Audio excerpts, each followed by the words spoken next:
Son las 9:04 en la mañana. Llegó el momento del reto de los teólogos y con nosotros nuestra queridísima pastora Marlene Arroyo. Marlene, saludos, buenos días. Saludos y bendiciones. Buenos días, Kenny Joe. Buenos días, Moraima. Hola, buenos días, Edwin, Juan Carlos. Y buenos días a toda la audiencia preciosa que siempre está conectadita con nosotros aquí en el reto de los teólogos. Y hoy tenemos unas preguntas tan interesantes. Ajá. Hoy voy a cambiar el orden. Ajá. Voy a comenzar con Edwin. Muy bien. A ver. La tuya está interesante, La mía Edwin. está interesante. Esta mañana alguien se acerca a preguntar qué significa ese verso que dice: sígueme y deja que los muertos entierren a sus muertos.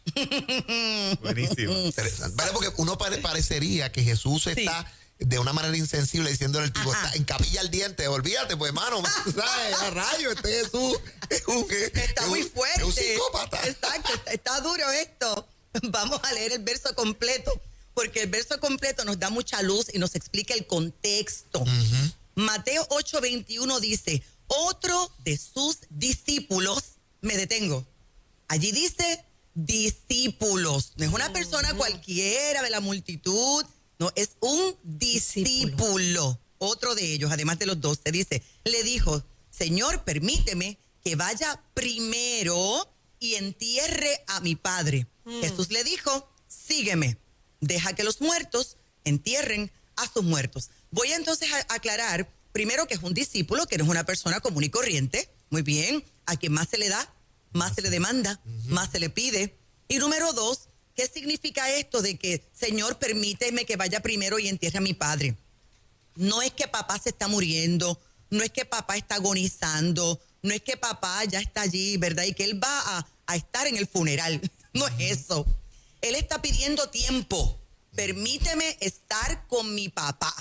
Permíteme estar con mi familia, con mi papá. Y cuando mi papá se muera, entonces yo te sigo. Mira qué interesante está eso. Y parece, Edwin, algo que tiene sentido, ¿verdad? Dios mío, es el papá, es la familia. Pero estamos hablando, repito, otro de sus discípulos. Ejemplo, cuando Jesús llamó a Pedro, Pedro dejó las redes inmediatamente y siguió a Jesús. Lo mismo ocurrió con Andrés, ocurrió con Juan, ocurrió con Jacobo. Jesús llamaba a la gente y la gente lo seguía. No había otra prioridad por encima de obedecer el llamado que Dios estaba haciendo. Digo, hubo gente que de repente quiso seguir a Jesús y Jesús le dijo: no, tú te quedas aquí. Como el Gadareno, ¿recuerdas al Gadareno? Sí. Que puso casi el pie en la embarcación, me voy contigo. Predícale. Y Jesús le dijo: no, tú te quedas aquí. Ahora, este otro discípulo no hizo como los otros 12 discípulos, por ejemplo. Por lo tanto, él lo que dijo fue: pues sí, yo sé que tú me estás llamando y yo sí te quiero seguir, pero todavía no. Después, en otro momento yo te sigo. Cuando se muera papi, pueden ser 5 años, pueden ser 10 años. En otro momento yo respondo a este llamado. Mira qué interesante. Y Jesús respondió: sígueme, deja que los muertos entierren a sus muertos. Lo que Jesús está diciendo es: el llamado que te estoy haciendo es hoy y es ahora. La oportunidad que te estoy dando es hoy y es ahora. Yo sé que tú quieres cumplir con unas obligaciones familiares, pero no puede ser tu prioridad en este momento, porque yo estoy aquí en este momento histórico y yo necesito que tú seas mi discípulo ahora. No puedo esperar a que tu papá se muera. Mira qué interesante. Entonces, Jesús no se preocupó por desanimar a otra gente, por desanimar posiblemente a candidatos, a discípulos potenciales, como quizás yo pudiera ser, como quizás pudiera ser otra persona en este momento. Jesús estaba más interesado en calidad que en cantidad. Y además, Jesús estaba siendo honesto. Jesús estaba dejando claro qué significa seguir a Cristo. Y él quería que la gente supiera desde el principio lo que significa seguir a Cristo. Termino de esta manera. Actualmente, año 2024, hay mucha gente que tiene otras prioridades que el llamado que Dios le está haciendo. Pero el llamado es un privilegio que Dios nos está haciendo. Y si Dios nos dice: te llamo, te necesito, aquí y ahora, la respuesta de un discípulo debe ser aquí estoy. Heme aquí. Envíame a mí. No es una persona común y corriente, repito, es otro discípulo. Exacto. Oye, eso es tan antes en estos contextos familiares, Marlene, cuando Jesús le dice a la gente, el que no es capaz de dejar a padre y madre no es digno de mí. Exacto. ¿Verdad? El que pone las manos en el arado y vuelve atrás. O sea, Jesús es también centra, el llamado es central en la vida de aquel que lo recibe. Exacto, entender, un discípulo tiene que entender que él es Dios. Y todo lo que implica el Dios soberano, el Dios todopoderoso que nos dio el tiempo, que nos dio la vida, que nos dio ese mismo familiar. Hay gente que no se congrega porque Dios le dio trabajo. Bueno, saqué lo pastoral. Sí. Vamos a la próxima. Saqué lo pastoral, Edwin. Oramos, Señor, dale trabajo. Bendícelo, pero no voy a prospera. la iglesia. Ahora Dios le responde. Dios le da eso mismo, favor, gracia, empleo, buen salario. Ahora no puede. Mira, ¿qué pasó que no te veo? Ay, es que tengo tanto trabajo. A uno le dan de eso de decir, oro para que se revierta. Lo que te impide ahora ser fiel al llamado que Dios te hizo. Ay, ¿quién sigue, Marlene? Vamos contigo, Moraima. Ok, la pregunta dice así, pastora, ¿por qué Jesús habló en parábolas? Esta pregunta se desprende del reto de los teólogos de la semana pasada. Que tocamos un puntito la semana pasada de que en un momento determinado Jesús toma la decisión de hablar en parábolas. Pero ahora vamos al por qué, vamos a profundizar en el por qué. ¿Qué es una parábola? Empecemos por allí. Una parábola es una historia terrenal, una comparación terrenal, pero que tiene un significado, una revelación, una enseñanza del reino de los cielos. Y el Señor Jesús con frecuencia, porque el gran maestro, no solamente él enseñaba verbalizando, dando clase, él enseñaba haciendo, era teoría, era práctica, era ejemplo, era modelaje. Pero en un momento dado él decide utilizar parábolas y con ellas Jesús estaba ilustrando verdades del reino, unas verdades profundas. Historias como estas, pues obviamente por sus discípulos podían ser fácilmente recordadas. Las parábolas. En el judaísmo, no fue que Jesús inventó la parábola, en el judaísmo ya se utilizaban las parábolas. Y hasta cierto punto en su ministerio, Jesús ya había hecho muchas analogías. Hablaba, por ejemplo, del pan, Jesús hablaba de sal, Jesús hablaba de ovejas. Él hacía muchas analogías, muchas comparaciones. Pero una parábola requiere mucha más profundidad, mucha más explicación. Por lo tanto, la pregunta es, ¿por qué Jesús dejaría que la mayoría de la gente se quedara allí preguntando qué significará eso que Jesús habló en esa parábola? Y voy a darte un ejemplo bíblico. Hubo un momento que Jesús habló en parábolas sobre una semilla que era sembrada en diferentes terrenos. Pero luego dice la Biblia que Jesús se llevó a los discípulos lejos de la multitud.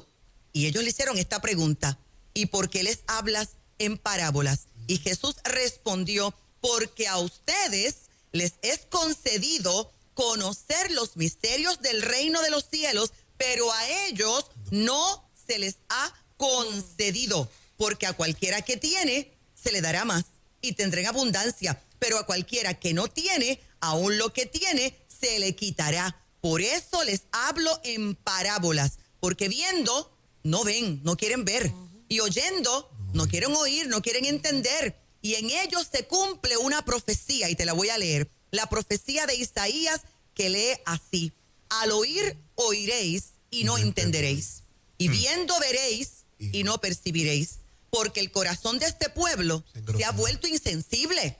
Note por favor que Jesús da la razón. Un corazón endurecido puede tener a Cristo frente a él y no quiere creer, no cree. Sigo leyendo. Y sus ojos se han cerrado. No sea que vean con los ojos y oigan con los oídos y entiendan con el corazón y se conviertan y yo los sane. Esto está duro. Esto está duro. Te lo voy a resumir rápido. Dios se le revela a quien quiere, cuando quiere, y como quiere. Y este romance lo comienza él. Pero sigo leyendo. Pero dichosos vuestros ojos, dijo Jesús, porque ven, y vuestros oídos, porque oyen, porque en verdad os digo que muchos profetas y justos desearon ver lo que ustedes ven y no lo vieron. Me detengo un momento. Muchos profetas profetizaron sobre Jesús y no tuvieron el privilegio de verlo con sus ojos. Y oír lo que ustedes oyen y no lo oyeron. Esto aparece en Mateo capítulo 13, versos 10 al 17. Así que desde el momento que Jesús lo decidió, él comenzó a hablar en parábolas, pero la revelación solamente se la daba a quien él quería, a los discípulos. Y repito, porque había mucha gente que ya había endurecido su corazón voluntariamente, mucha gente que ya había rechazado su mensaje. Y el Señor, ¿saben lo que hizo? Los dejó así, los dejó en algo que se llama ceguera espiritual. Por eso Jesús hace la diferencia entre aquel que tiene oídos para oír, ojos para ver, aquel que cerró los oídos, aquel que endureció el corazón, aquel que tomó la decisión de no ver y de no recibir. Lee de asignación, segunda carta a Timoteo, capítulo 3, versículo 7. Yo soy un poquito exagerada con esto, pero cada vez que yo leo la Biblia y entiendo, y el Señor me muestra, me emociono hasta las lágrimas, porque sería imposible que yo leyera, que yo entendiera. No, y entender es una cosa, poderlo explicar es otra. Porque a veces hay verdades que tú las entiendes y tú dices, ¿y cómo yo explico esto? ¿Y cómo yo expreso en palabras esto que Dios me ha mostrado? Tener la capacidad de ver, de escuchar, de entender y de explicar, eso es sobrenatural. Así que si en esta mañana usted está escuchando y usted puede entender, usted está viendo, usted puede discernir y su corazón está sensible, dele toda la gloria al Dios del cielo, porque ese es el Espíritu Santo de Dios en usted, con usted. Aleluya. Excelente. Eso es. Bueno, continuamos. Me tocó hoy ser el último teólogo. El último teólogo que habla, ¿verdad?, a nombre del pueblo. Esta persona pregunta, Marlene, ¿es la resurrección de Jesucristo el evento más importante del cristianismo? Claro que sí. Ay, Santo Padre. Voy a hacer un detallito, sin decir nombre, por supuesto, de esta pregunta. Y yo quiero agradecer a esta persona esta pregunta, porque esta persona, cuando me hace la pregunta, se identifica como ateo. Y un ateo Qué interesante. es una persona que no cree. Entonces, rápido, que sé que el tiempo avanza, nosotros tenemos un ministerio en nuestra congregación en Ponce que se llama el Escuadrón de Fe y Valores.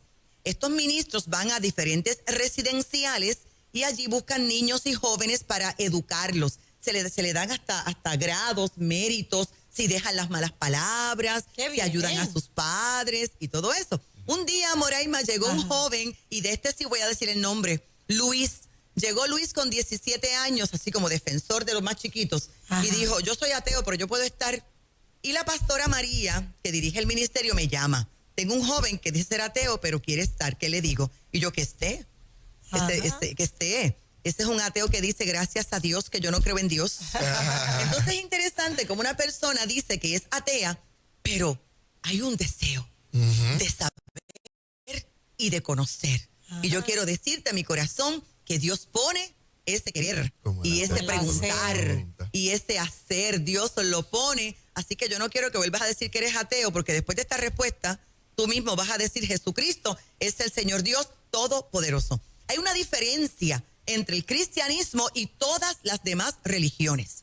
Y es que los fundadores de todas las demás religiones se murieron y ninguno resucitó.